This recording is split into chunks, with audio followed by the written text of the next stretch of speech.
It's a canoe, Buck. We're gonna ride it.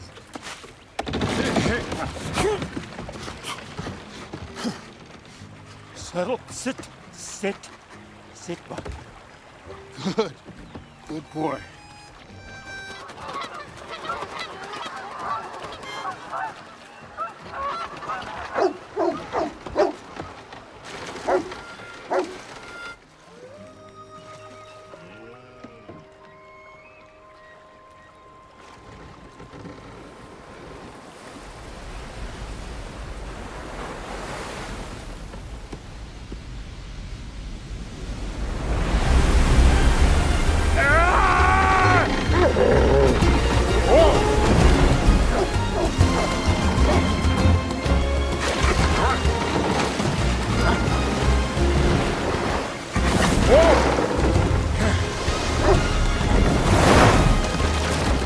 I'm glad you're enjoying this.